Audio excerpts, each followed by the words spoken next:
அண்ணன் சாட்சி ஒன்று பகிர்வாங்க, அந்த சாட்சியை கொஞ்சம் கேளுங்க. என்னுடைய கத்தருடைய நாமத்துக்கு ஸ்தோத்திரம். என்னுடைய ஊர் வந்து ராமகிருஷ்ணாபுரம். நான் ஒரு இந்து குடும்பத்திலிருந்து கன்வெர்ட் ஆகி ஆண்டவரை ஏற்றுக்கொண்டேன். அது மட்டும் இல்லை, அந்த நாட்களில் குடிப்பழக்கத்திலையும் அப்புறம் ஸ்வீட் பிளாட்லேயும் அப்படி ஆண்டவர் பிரியமில்லாத பல காரியங்களையும் செய்து வந்தோம். ஆனால் ஆண்டவரை ஏற்றுக்கொண்ட பின்பு ஆண்டவர் ஒரு நல்ல விடுதலை கொடுத்தார். கொடுத்தது மாத்திரமல்ல, அவருடைய சுவிசேஷம் அறிவிக்கும்படிய ஒரு கிருபையும் தாளந்தையும் தந்தார். அந்த தாளந்தை பெற்று ஆண்டவருக்காக ஊழியம் செய்து ஆண்டவருடைய கிருபையினால கர்த்தர் என்ன வார்த்தையை கொடுக்குறாரோ அந்த வார்த்தையை மக்களுக்கு போதித்து திட்டவட்டமாக என் மூலமாக ஆண்டவர் சில காரியங்களை கேட்குறவங்களுக்கு பிரயோஜனமாக இருக்கத்தக்க அற்புதங்களை செய்தார். அது மாத்திரம் இல்லை, அந்த நாட்களிலே மிகவும் கஷ்டமான ஒரு சூழ்நிலையில் இருந்தோம்.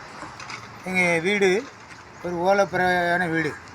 அந்த ஓலைப்புறையான வீட்டில் வந்து ஒரு ஸ்டார் தொங்க போட கூட கரண்ட்டு கிடையாது.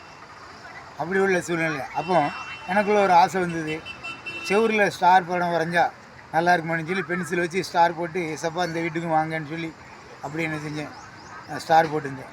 ஆனால் ஆண்டவருடைய கிருபையினால் இன்றைக்கு ஆண்டவர் நல்ல ஒரு கரண்ட்டு மின்சார வீடை தந்து ஸ்டார் சீரியல் எல்லாம் தொங்க போட ஆண்டவர் உதவி செய்தார். அது மாத்திரமல்ல, இந்த உலகத்தில் கொஞ்ச நாள் வாழ்ந்தாலும் ஆண்டவருக்காக சாட்சியாக வாழணும். அதான் முக்கியம். ஆண்டவருடைய வருகை அதி சீக்கிரமாக இருக்குது. அந்த அதி சீக்கிரமாக இருக்கிறனால அவங்களுக்கு பிரியமாக வாழ்ந்தால் மாத்திரம்தான் ஏசப்பாட்டை என்ன செய்ய முடியும், போக முடியும். அப்படி இல்லைன்னா நம்ம மனம் போல் ஜீவித்து மனம் போல் வாழ்ந்தோம்னா அங்கே ஆண்டவர் உடைய பார்வையில் இடம் கிடையாது. நான் இயேசுவோடு இருக்குன்னு சொல்லிவிட்டு அநேக அற்புதங்களையும் அநேக அநியாயங்களையும் செய்துட்டு என்ன இயேசுவோடு இருக்க சொன்னான்னா அக்கிரம செய்காரே என்னை விட்டு அகண்டு போகணும் கடைசி நாளில் நினச்சிவார் செல்வார்.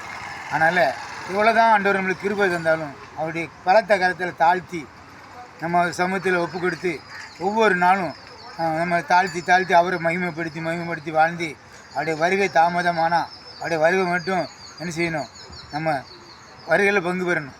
நாம திறமில்லை, என்னுடைய குடும்பங்களும் என்ன செய்யணும், பங்கு பெறணும். இன்றைக்கி கடவுள் 4 பிள்ளைகளை தந்திருக்கிறாங்க. ஆண்டவர் நல்ல நிலையில் ஆண்டவர் உயர்த்தி வச்சுருக்கார். எல்லாம் ஒவ்வொரு பையன் ஆண்டவருடைய கிருபையினால நல்லா உயர்த்தி வச்சுருக்காரு. அவங்களெல்லாம் நல்ல அரசாங்க உத்தியோகத்துக்கு ஆண்டவர் பயன்படுத்தியிருக்கார். அப்படியாக இயேசு கிறிஸ்து தந்த ஒரு அற்புதமான ஒரு சாட்சி, இயேசு தந்த ஒரு கிருபை எல்லாமே நமக்கு அவர் தான். அவர் இல்லாமல் ஒன்றுமே கிடையாது. அதனால் இதை கேட்குறவங்க என்ன பார்க்காதுங்க, ஆண்டவரை மட்டும் பற்றி பிடிங்க. அதான் உண்மை. ஏன்னா மனுஷன் முகத்தை பார்ப்பான், ஆண்டவர் உள்ளத்தை பார்ப்பார். அதனால் ஆண்டவரை பற்றி பிடிக்கும்போது அவர் நம்ம கரத்தை பிடிச்சி விடுவாங்க. நம்ம ஒரு சில சூழ்நிலையில் பலகீனமான நம்ம காணப்படலாம். ஆனால் அந்த பலகீனத்தில் ஆண்டவர் நம்ம கரம் பிடிச்சி நடத்துவார். கர்த்தர் இந்த சாட்சியை ஆசீர்வதிப்பார்.